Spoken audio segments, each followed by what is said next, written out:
Bueno, la enfermedad de Chagas es una enfermedad infecciosa que tiene que ver con la transmisión de un parásito, ¿no?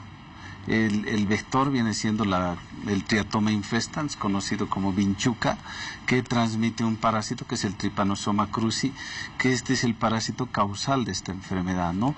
Esta enfermedad, desgraciadamente, se la ve muy poco en la forma aguda, porque generalmente pasa directamente a la forma crónica, porque no tiene mucha sintomatología.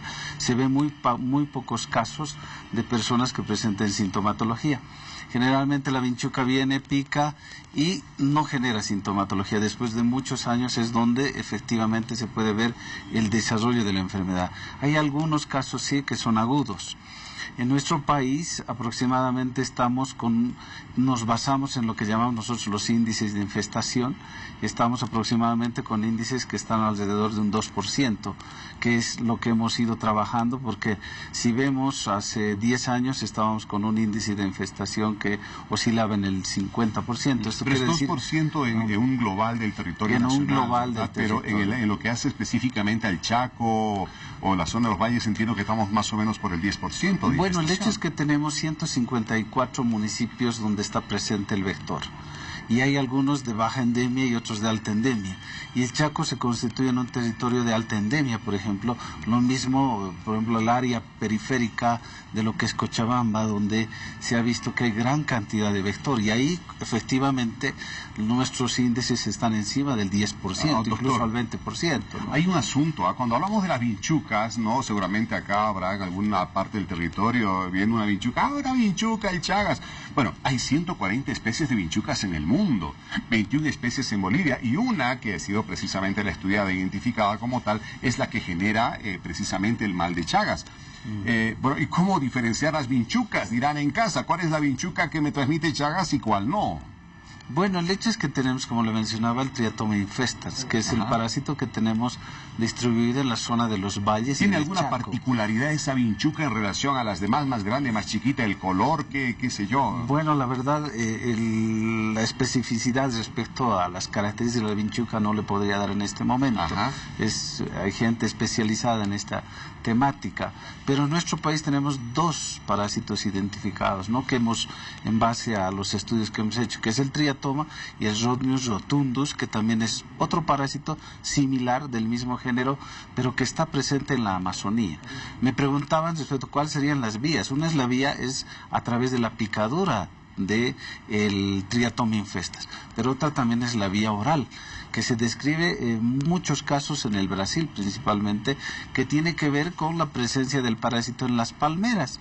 Entonces se han escuchado hablar de muchos frutos tropicales, por ejemplo, que hay que tienen que ver con la Amazonía, y donde la gente consume estos, y a través del consumo de estos se produce también lo que es el Chagas oral. Entonces no está limitado el Chagas solamente a la picadura del Triatoma, sino también está con la vía oral, que podría ingresar a través de esa vía al organismo. Esas son las vías de transmisión, doctor Rocabado. Respecto a las vías de contagio, ¿cuáles son las que se pueden producir y las que se producen más frecuentemente en nuestro país? Bueno, como le digo, esas son las vías, ¿no? Al transmitir estamos generando que el parásito ingrese, ¿no? Esa sería la vía de contagio si lo tomamos en ese contexto. Para contagiar de una persona a otra, en el caso del Chagas congénito, por ejemplo. El hecho que el Chagas congénito es la mujer que está gestando, que tiene al parásito en su cuerpo, en el momento de nacer, entonces atraviesa la placenta y se genera.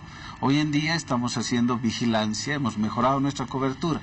Hoy en día tenemos un seguro integral que nos permite hacer pruebas laboratoriales y hacer un testeo, y entre estas pruebas está, por ejemplo, del VIH, está el Chagas, están otras malformaciones congénitas, incluso el Zika. Entonces estamos monitoreando. Para puntualizar esos estudios que se hacen, doctor, apuntar que son absolutamente gratuitos. Este estudio del Chagas es absolutamente gratuito y lo puede hacer cualquier mujer, cualquier ciudadano de este país. Toda mujer gestante, principalmente, en el momento de ir a su consulta prenatal, el médico está obligado a hacerle la prueba, a solicitarle la prueba, y la mujer gestante a hacerse la prueba. Ahí es donde podemos hacer el control para evitar lo que es el Chagas congénito.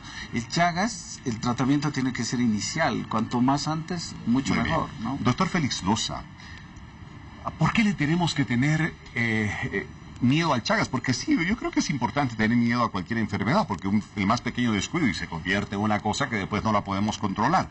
Hablamos de que 3 de cada 10 bolivianos tienen Chagas.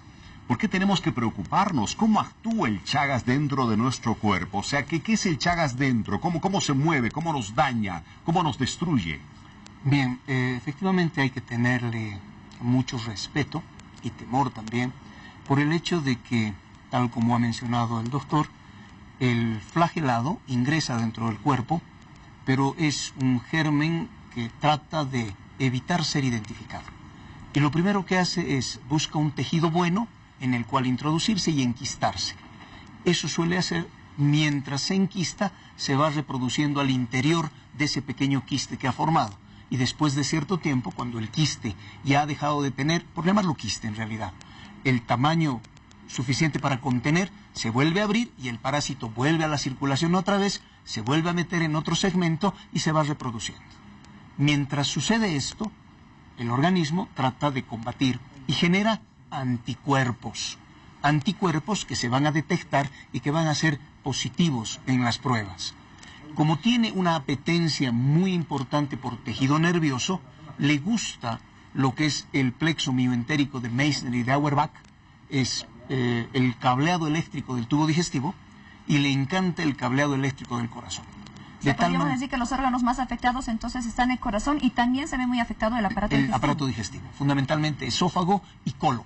Estómago también, pero esófago y colon, intestino grueso.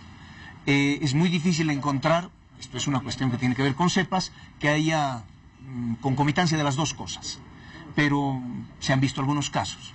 En lo que particularmente me compete, lo que sucede es que el tejido se va destruyendo y el Chagas tiene 5 presentaciones clínicas, que es en la parte en la que yo puedo darles alguna respuesta. Una es la dilatación del corazón, otra es la arritmia cardíaca, otra es áreas en las cuales se trata de neutralizar al parásito y se parcela al parásito y se deja esa área sin irrigación, que vendría siendo una forma isquémica, una forma mixta, que mezcla las 3 anteriores, y una última presentación que es lo que en el Gran Chaco se llama la muerte repentina, gente que no sabía que tenía Chagas y que de golpe debuta con muerte. Doctor Loza, para estas manifestaciones se tendrá que hacer distintos diagnósticos, distintas pruebas para poder identificarlas, pero ya el doctor Rocabado nos decía que muchos años después del contagio, desde que la vinchuca pica a la persona y la infecta, se comienzan a presentar algunos síntomas que pueden ser percibidos por el paciente o por su entorno más cercano. Aproximadamente después de ¿cuántos años se pueden presentar estos síntomas y cuáles son? Bien lo decía el doctor Rocabado, se pasa por un periodo agudo, muy pocas personas dan manifestación en el periodo agudo, hay signos específicos, se inflama un párpado, en fin, varias cosas que a lo mejor tocamos luego, y pasa un periodo indeterminado latente que dura muchos años, 5, 7, 15, 20 años de periodo indeterminado.